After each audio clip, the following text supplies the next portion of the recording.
Bonsoir, merci d'avoir choisi RTI1 à la une de ce 20h.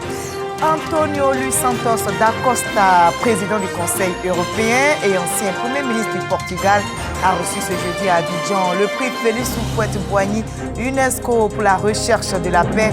Il a été distingué pour son engagement en faveur du dialogue et du développement durable. Son prix lui a été remis par le président Alassane Ouattara, protecteur du prix. La famille des sous-officiers d'actifs s'est agrandie. 673 nouveaux sergents ont fait leur sortie aujourd'hui à Bouaké. Ils font partie de la 34e promotion. Le ministre d'État, ministre de la Défense, Téné Birahima Ouattara, était à leur côté. Ces soldats formés pendant 18 mois à l'ENSOA ont appris la discipline et la rigueur militaire. Et c'est parti pour la 5e édition des Journées de la fonction publique. Le top départ a été donné à la primature cette semaine. Bilan et perspective des actions de transformation du service public meublent les activités. La ministre d'État, Anne-Désirée Ouloto, invite les fonctionnaires à s'investir dans les 15 régions administratives retenues. Soyez la bienvenue sur RTI1. La paix est un trésor précieux et ce trésor a été magnifié aujourd'hui à Abidjan. Le lauréat du prix Félix Houphouët-Boigny UNESCO pour la recherche de la paix, Antonio Luis Santos da Costa, a été distingué pour son engagement en faveur du dialogue et du développement durable. Son prix, vous allez le voir, lui a été remis par le président de la République, Alassane Ouattara, protecteur du prix Félix Houphouët-Boigny. Fatou Fofana. Pour rendre hommage à l'action du président Félix Houphouët-Boigny en faveur de la paix dans le monde.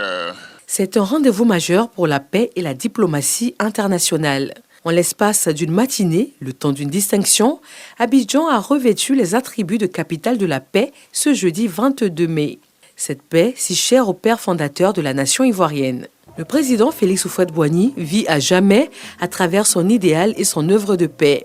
Le prix Félix Houphouët-Boigny UNESCO pour la recherche de la paix en est un symbole fort et intemporel. Pour l'édition 2024, le jury international présidé par le docteur Denis Mukwege l'a décerné à Antonio Luis Santos da Costa, ancien Premier ministre du Portugal et actuel président du Conseil européen. Par ces prix, nous saluons votre défense du multilatéralisme et vos efforts pour faire avancer les idéaux de paix et de justice qui, dans un monde sans cesse plus interdépendant, représentent la seule voie à suivre pour relever les grands défis de l'humanité et de la planète. L'UNESCO joue un rôle central dans l'organisation et la remise de cette prestigieuse distinction créée en 1989. Un prix né de l'Afrique, mais un prix résolument mondial, comme en témoigne la liste impressionnante de ses récipiendaires. Un prix qui nous rappelle que la paix ne se contente pas d'une simple coexistence, ou même d'une pratique de la tolérance, fût-elle soutenue. La paix a aussi besoin de leaders, d'hommes et de femmes qui s'engagent pour l'action publique, qui incarnent la paix et qui la défendent. Notre lauréat cette année a pris ce risque et cet engagement de l'action publique. Je veux enfin ici témoigner de toute ma reconnaissance à la Côte d'Ivoire, à la République de Côte d'Ivoire et à son président. Antonio Luis Santos da Costa est récompensé pour son engagement en faveur du dialogue et de la cohésion sociale à l'échelle internationale. Distinction qu'il appelle à l'introspection et à la responsabilité. Je m'ai interrogé pourquoi j'ai mérité ces prix. Heureusement, je n'ai jamais eu besoin de signer un traité de paix et je ne me suis jamais engagé dans une négociation pour la paix. Mais j'ai compris que la paix, c'est beaucoup plus que l'absence de la guerre. La paix, c'est avant tout nous faire connaissance, nous comprendre, nous dialoguer et par l'éducation et la culture, promouvoir des valeurs qu'on peut nous rassembler dans un esprit commun de notre planète. Recevoir ces prix représente une énorme responsabilité pour moi. Par les nouvelles fonctions que j'assume et dans le cadre desquels je dois continuer à défendre les valeurs pour lesquelles ce prix a été créé et à les faire rayonner. La paix entre les nations, l'humanisme entre les êtres, la solidarité entre les citoyens, les droits de l'homme partout dans le monde. Un prix spécial a par ailleurs été décerné à la Fondation Azucar, représentée par Sonia Viveros, pour son travail en faveur des droits des afro-descendants et de la justice sociale en Amérique latine. Le chef de l'État ivoirien, protecteur du prix Félix Houphouët-Boigny UNESCO pour la recherche de la paix, est revenu sur toute l'importance que revêt ce prix pour lui, pour la Côte d'Ivoire et pour le monde. Nous sommes heureux et honorés d'accueillir pour la 3e fois cette cérémonie en terre ivoirienne. La promotion de la paix est indissociable de l'encouragement et de la reconnaissance des actions des hommes et des institutions de bonne volonté qui agissent dans ce domaine. C'est la quintessence même de la philosophie qui prône le prix Félix Houphouët-Boigny UNESCO. Cher lauréat, M. Antonio Luis Santos da Costa, je voudrais vous adresser mes sincères félicitations en votre qualité de Premier ministre du Portugal, puis de président du Conseil européen depuis décembre 2024.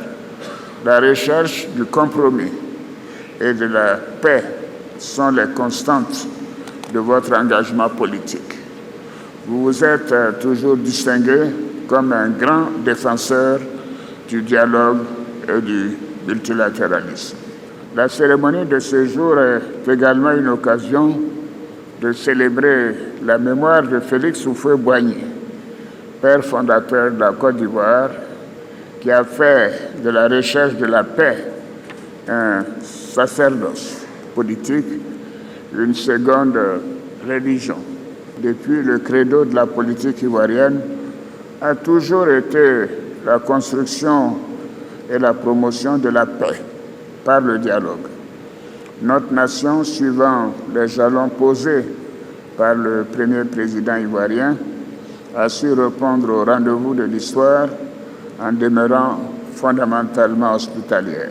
Le président Alassane Ouattara n'a pas manqué à cette occasion de rassurer quant au maintien de la paix en Côte d'Ivoire en cette année électorale. Cette année 2025 sera marquée par l'élection du président de la République de Côte d'Ivoire. Je voudrais indiquer que toutes les dispositions nécessaires seront prises pour garantir la paix et la stabilité, de même que la concorde nationale. C'est le lieu d'inviter l'ensemble de la population ivoirienne à s'approprier les idéaux de paix du président Félix Houphouët-Boigny et à privilégier en toutes circonstances l'intérêt national. Vive le prix Félix Houphouët-Boigny UNESCO pour la recherche de la paix. La remise de cette importante distinction a aussi permis de célébrer le pluralisme et la diversité culturelle, vecteur de rapprochement. Le Ballet national de Côte d'Ivoire a exécuté une fresque du chorégraphe ivoirien Georges Monboy intitulée « L'envol des colombes de la paix ». La Côte d'Ivoire, pays de paix, d'amour, de solidarité, de fraternité vraie. Depuis 36 ans, le prix Félix Houphouët-Boigny UNESCO pour la recherche de la paix se propose d'honorer les personnes vivantes, institutions ou organismes publics ou privés en activité ayant contribué de manière significative à la promotion, à la recherche, à la sauvegarde ou au maintien de la paix, dans le respect de la Charte des Nations Unies et de l'acte constitutif de l'UNESCO. Il est ainsi décerné pour la 3e fois sur le sol ivoirien. Et la paix n'est pas un vain mot, mais un comportement. Cette citation du premier président ivoirien est bien plus qu'un slogan. Témoigne d'ailleurs l'action de tous ces lauréats, les lauréats du prix Félix Houphouët-Boigny UNESCO pour la recherche de la paix. Antonio Luis Santos da Costa, le lauréat de l'édition 2024, a un parcours qui inspire. Mama Traoré nous dresse justement son portrait. Âgé de 64 ans, Antonio Luis Santos da Costa est avocat de formation. Engagé dans les rangs du Parti socialiste portugais dès l'âge de 14 ans, Il fait son entrée au gouvernement en 1995 en qualité de secrétaire d'État aux affaires parlementaires. 2 ans plus tard, il se voit confier le ministère de la Justice dans le gouvernement dirigé par l'actuel secrétaire général des Nations Unies, Antonio Guterres. En 2005, il devient ministre de l'Intérieur du Portugal, poste dont il démissionnera en 2007 pour se faire élire à la tête de la mairie de Lisbonne, la capitale portugaise. À la suite des élections législatives de 2015, il prend la tête du gouvernement portugais jusqu'en avril 2024. Cette somme d'expérience vaut à l'homme d'État portugais sa désignation en qualité de président du Conseil européen, fonction qu'il assume depuis le 1er décembre dernier.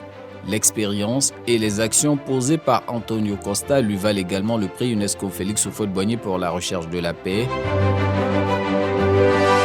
Le jury justifie son choix par l'engagement de l'homme en faveur du multilatéralisme, du dialogue et du développement durable. Il reste un fervent promoteur de la paix et défenseur de la cause des pays en développement. Voilà, ce jeudi, au Sofitel Hôtel Ivoire d'Abidjan, la paix était à l'honneur et aux côtés de la distinction des différentes personnalités, notez que des figures engagées pour leurs actions en faveur de ce trésor inestimable ont été promues. La Côte d'Ivoire a témoigné à la face du monde son attachement à la cohésion, à l'unité. Les différentes couches de la scène sociopolitique ivoirienne étaient réunies, nous explique Alexis Ouedraogo.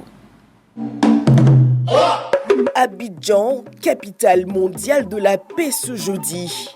Du Togo au Portugal en passant par la France, ils sont venus nombreux célébrer ce prix que protège désormais, après son aîné Henri Konan Bédié, le président Alassane Ouattara.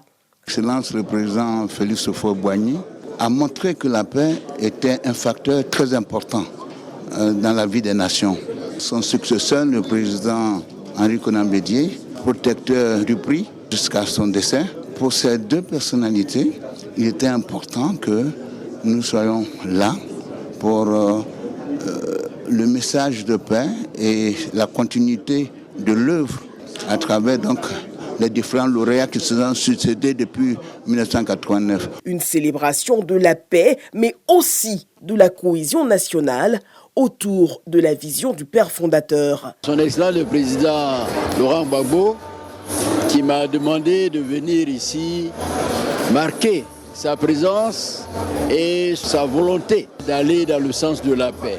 Le président du Conseil européen, on a suivi son discours, c'est un homme qui travaille beaucoup pour le dialogue et pour la paix. Dans un contexte mondial éprouvé par des crises socio-politico-économiques, cette célébration du prix Félix Houphouët-Boigny pour la recherche de la paix se veut graine de l'espérance promise à l'humanité. À l'issue de cette cérémonie empreinte de gaieté, d'unité, de cohésion, le chef de l'État, dans ce climat de paix, s'est entretenu avec plusieurs personnalités. Tout d'abord avec la directrice générale de l'UNESCO, Audrey Azoulay. Les 2 personnalités ont évoqué l'état de la coopération entre la Côte d'Ivoire et l'UNESCO. Puis le président Alassane Ouattara a reçu le président du Conseil européen, Antonio Costa, lauréat 2024 du prix Félix Houphouët-Boigny pour la recherche de la paix.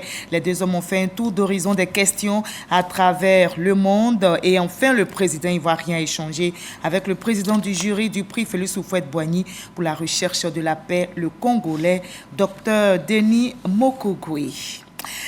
Je vous propose de revivre encore la cérémonie de remise du prix Félix Houphouët-Boigny pour la recherche de la paix au Sofitel Hôtel Ivoire, un moment historique qui a marqué les esprits. C'est celui de la remise du certificat d'inscription de la Tiéké Made in Côte d'Ivoire au patrimoine culturel immatériel de l'UNESCO au chef de l'État par la directrice générale de l'UNESCO. Et cet acte confère désormais à ce mets ivoirien très prisé une reconnaissance et une visibilité internationale. Mama Traoré. Servi et consommé depuis les garbadromes, restaurants et ménages, la Tiéké peut désormais se targuer d'être l'emblème culinaire de la Côte d'Ivoire. Le certificat que remet la directrice générale de l'UNESCO au président Alassane Ouattara l'atteste. L'acte consacre l'inscription définitive de ce mets préféré des Ivoiriens au patrimoine culturel immatériel de l'UNESCO, l'aboutissement d'un long processus mené par le gouvernement ivoirien durant 7 ans. Vous savez que l'autonomisation des femmes est un combat que le président de la République porte, et particulièrement avec la Première Dame. Et grâce à cette reconnaissance internationale, l'Attiéké fera encore mieux vivre ces femmes. C'est en décembre dernier que l'Attiéké a été officiellement inscrit au patrimoine culturel immatériel de l'UNESCO.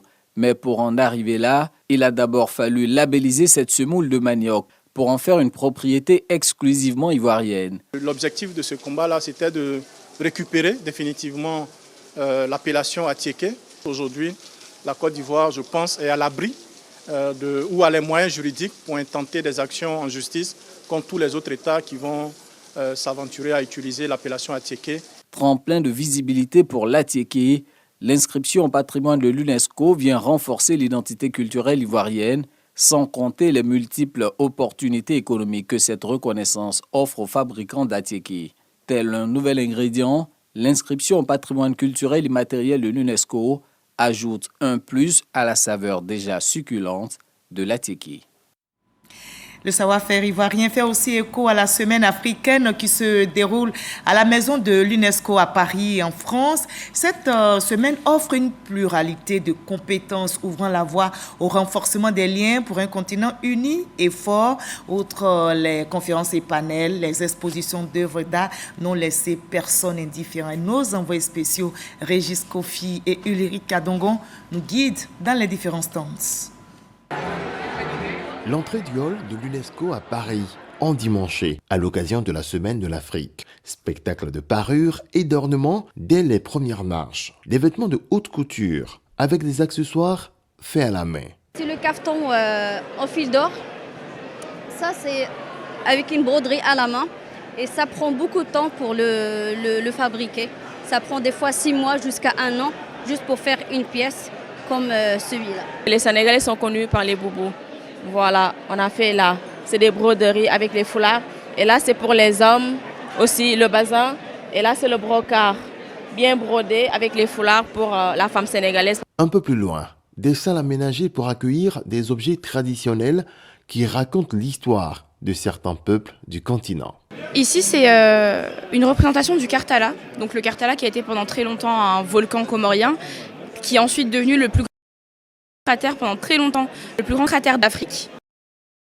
Et l'artiste, donc il y a 15 ans, qui est comorienne, a voulu représenter le Karthala avec une mineur à l'intérieur pour montrer que les Comores restent un pays encore trop peu connu avec beaucoup de richesses enfouies. On a fait venir quelques masques des différentes régions, quelques régions de la Côte d'Ivoire. Donc vous avez par exemple le masque Zaouli et vous avez également des bijoux avec des perles de la Côte d'Ivoire. Les peintres que vous avez vus, c'est chez les Akans. L'autre côté, c'est les Sénoufos. Au-delà du vécu des peuples, la semaine africaine, c'est aussi la découverte d'œuvres d'art. Ces œuvres, je les ai réalisées sur le thème des animaux du bassin du Congo. On est sur de l'acrylique et par la suite, en fait, j'utilise du vernis pour rendre de l'aspect brillant.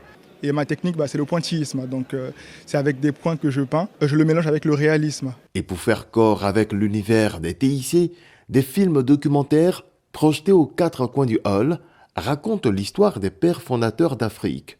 Il est possible en outre d'apprendre davantage sur les grandes figures du continent grâce à cette plateforme numérique. Et que dire de ce brassage culturel matérialisé dans les jardins de l'institution? Des plats de différents pays servis aux invités.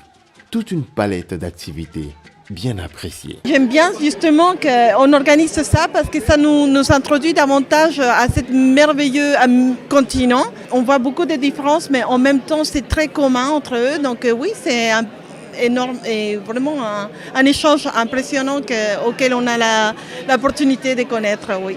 C'est un endroit où justement on a l'opportunité de pouvoir voir un petit peu tous ces vêtements qu'on voit nulle part ailleurs et de pouvoir voyager tout en restant en France d'ailleurs. On adore la nourriture ivoirienne. Voilà, une semaine africaine à l'UNESCO est riche par sa diversité culturelle. Loin de Paris, à Boaké, dans la région de Béké, leur savoir-faire a aussi séduit leur encadreur. Après 18 mois de formation, 673 nouveaux sous-officiers d'actifs ont fait leur sortie donc aujourd'hui à Boaké. Ils font partie de la 34e promotion. Le ministre d'État, ministre de la Défense, Téné Birahima Ouattara, les a invités à la discipline et à la rigueur militaire. Kader Sogodogo. Devant le drapeau et en présence de Monsieur le ministre d'État, ministre de la Défense, je jure d'obéir à mes chefs en tout ce qu'ils me commanderont. 573 sergents, dont 578 hommes et 95 femmes, en sont sein. 523 formés dans 26 spécialités, de la logistique, du bâtiment, de la santé et des TIC. Deux symboles forts à noter.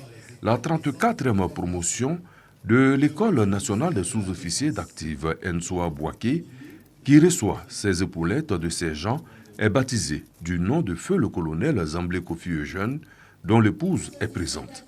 Le parrain est le général de brigade Zoumana Ouattara, commandant de la zone opérationnelle Nord.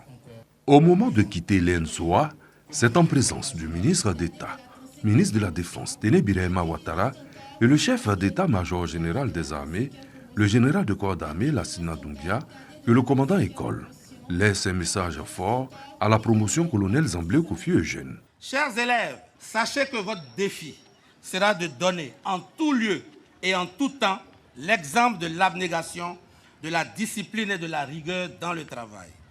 C'est à ce titre que vous apporterez la quiétude aux braves populations que vous défendez. Il vous appartient d'œuvrer à garantir non seulement leurs intérêts, mais aussi et surtout à garantir le succès des armes de la Côte d'Ivoire et de vos pays respectifs. Tout en félicitant les nouveaux sergents, le ministre d'État, ministre de la Défense, se réjouit de leur intégration dans la grande famille des militaires, à un moment où de grands défis existent. Chers sous-officiers de la promotion sortante, en prêtant serment ce matin, vous vous engagez à servir vos armées avec honneur et fidélité.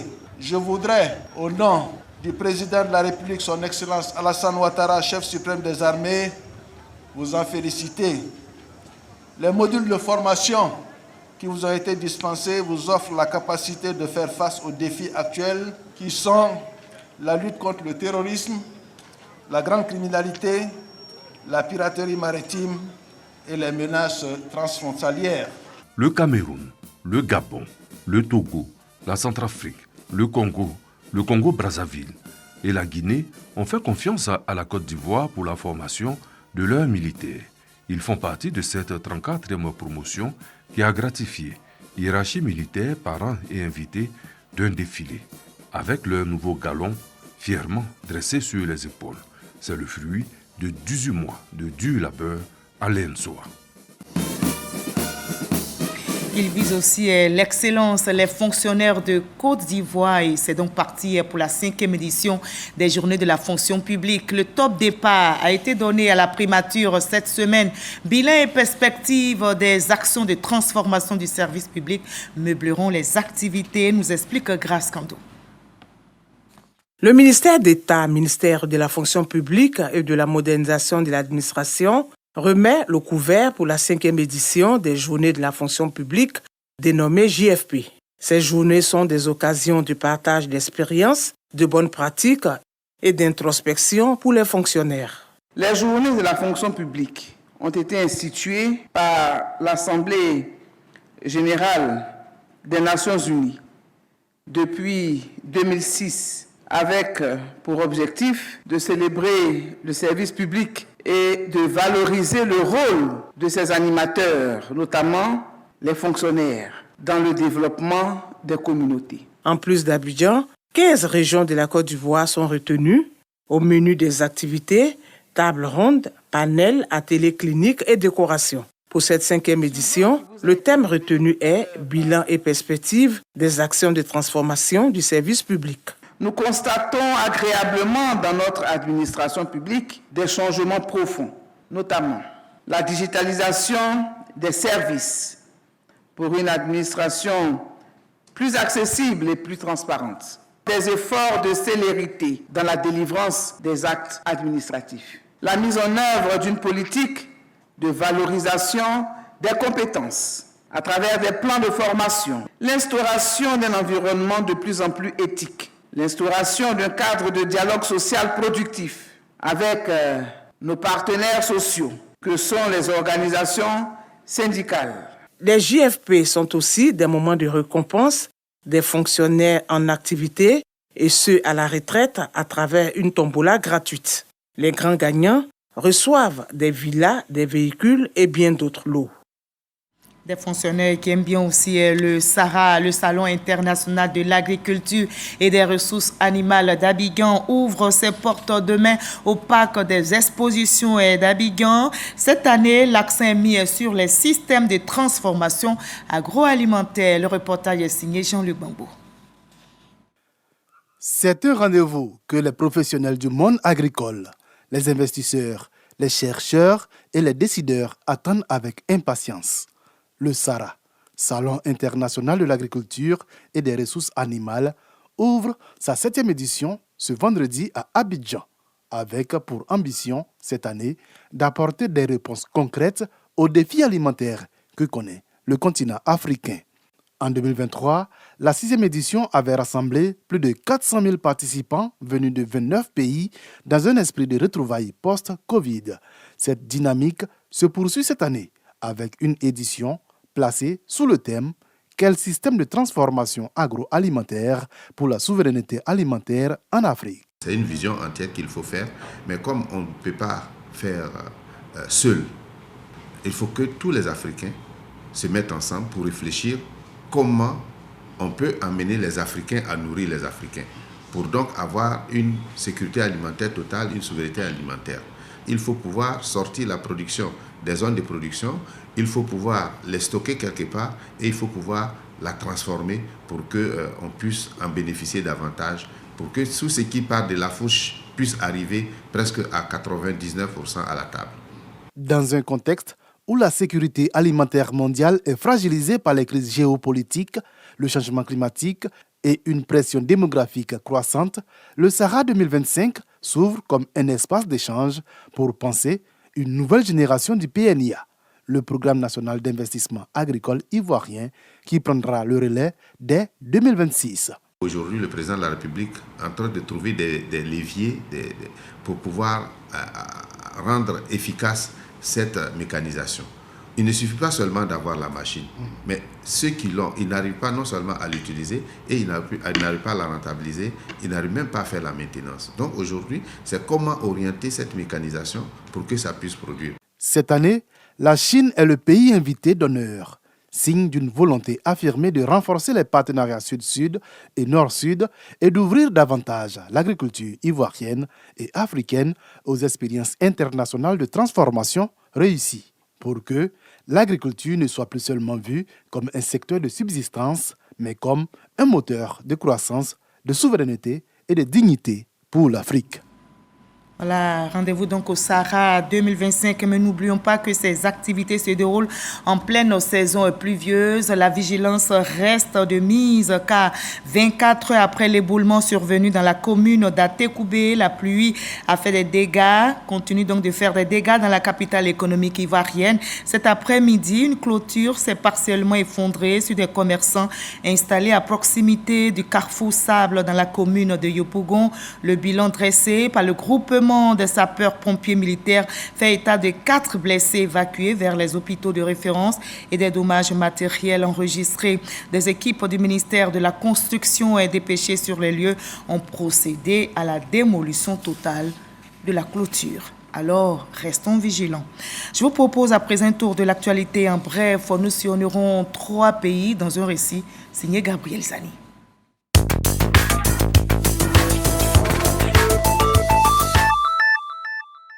Au Mali, la dissolution des organisations politiques ne passe pas. Des procédures judiciaires ont été initiées ce mercredi 21 mai par d'anciens responsables politiques de partis. Ils contestent la dissolution décrétée par les autorités maliennes de transition, une bataille judiciaire que ces initiateurs jugent nécessaire et stratégique. En République démocratique du Congo, l'ancien Premier ministre Augustin Matata Ponyo a été condamné le mardi 20 mai par la Cour constitutionnelle à 10 ans de travaux forcés pour avoir détourné plus de 245 millions de dollars destinés au projet du parc agro-industriel de Bukangalanzo, non loin de Kinshasa. Ses complices, l'ancien gouverneur de la Banque centrale, Diogradias Mutombo, et le Sud-Africain Christo Kolber, ont écopé de 5 ans de prison. Aux États-Unis, le président sud-africain Cyril Ramaphosa a rencontré le mercredi 21 mai son homologue américain Donald Trump. Parmi les sujets abordés, l'expropriation des fermiers blancs sud-africains de leurs terres, les appels à la haine raciale. Le président sud-africain a assuré qu'il n'en était rien et que l'Afrique du Sud fait face à un problème de criminalité qui est général. Avant de nous dire au revoir, que la paix continue d'être magnifiée dans notre très beau pays, la Côte d'Ivoire. Le lauréat du prix Félix Houphouët-Boigny pour la recherche de la paix, Antonio Luis Santos da Costa, a été distingué pour son engagement en faveur du dialogue et du développement durable. Son prix lui a été remis par le président de la République, Alassane Ouattara, protecteur du prix Félix Houphouët-Boigny. Point final de ce 20h. Merci de l'avoir suivi. On retiendra que la paix reste un trésor qu'il faut chérir en tout temps et partout. Ce n'est pas un vain mot, c'est un comportement, comme le disait le président Félix Houphouët-Boigny. Demain 20h, retrouvez Kolo Klibali.